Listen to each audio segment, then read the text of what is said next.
का कह के तैं आए जगत माँ, का करके तैं जावे। मुट्ठी बांध के आए जगत माँ, हाथ पसारे जावे। तैं भजले बाबा के नाम, हो जाही तोर चोला के उधार। तोर काया में बसाले सतनाम, हो जाही चोला के उबार। तैं भजले बाबा के नाम, हो जाही तोर चोला के उधार। तोर काया में बसाले सतनाम, हो जाही चोला के उबार।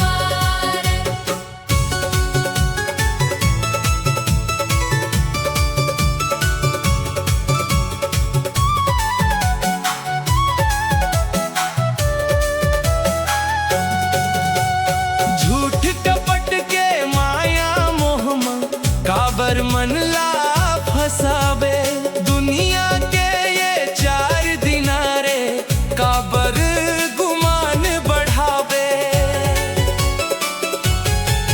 धन दौलत सब यहीं रह जाही, साथ नहीं कोनो जावे। सत के रद्दा चल रे भैया, यही पार लगावे। भजले बाबा के नाम, हो जाही तोर चोला के उधार। तोर काया में बसाले सतनाम, हो जाही चोला के उबार।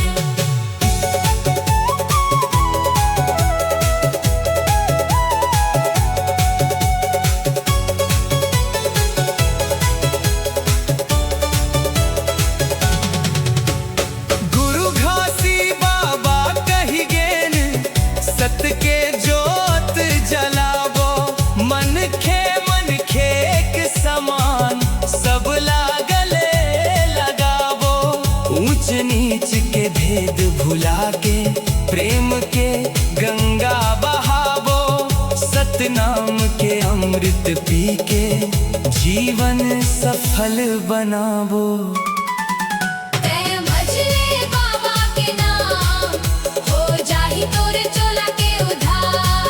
तोर काया में बसाले सतनाम, हो जाही चोला के उबार।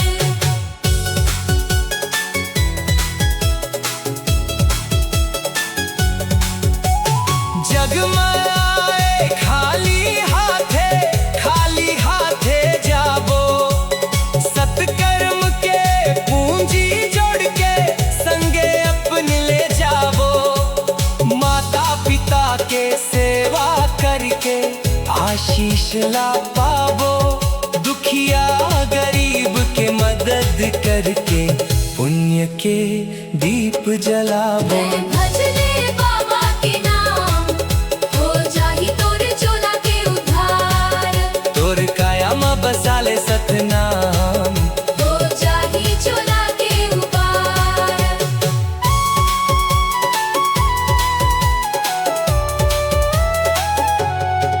जैत खाम के उज्जर छाव माँ, सत के बात सुनावो। अंधियारा मन के मेटा के, ज्ञान के जोत जलावो।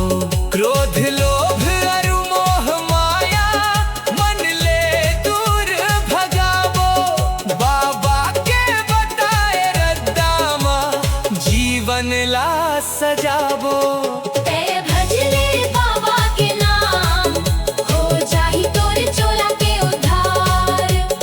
काया में बसाले सतनाम, हो जाही चोला के उबार। सतनाम के महिमा गावत, गाँव गाँव मजाबो। भटके मन ला राह दिखा के, सत के बात बताबो।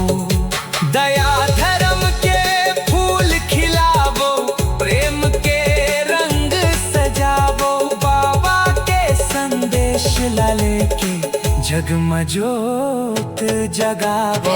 भजले बाबा के नाम, हो जाही तोर चोला के उधार। तोर काया में बसाले सतनाम, हो जाही चोला के उबार।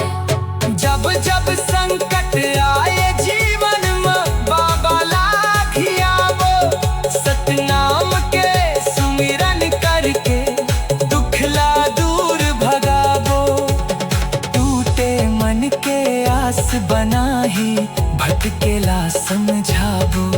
गुरु घासी बाबा के चरण में शीस झुका के आवो।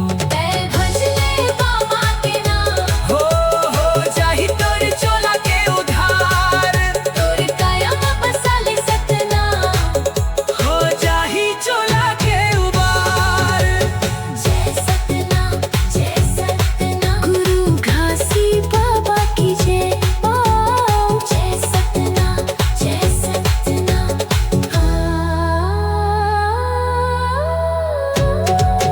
का कह के तैं आए जगत माँ, अब ये बात समझ ले। सत के रत्ता चल के भैया जीवन ला सफल कर ले। गुरु घासी बाबा के महिमा जन जन तक पहुँचा दे।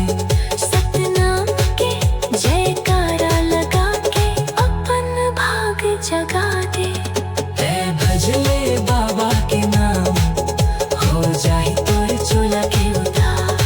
तोर काया में बसाले सतनाम।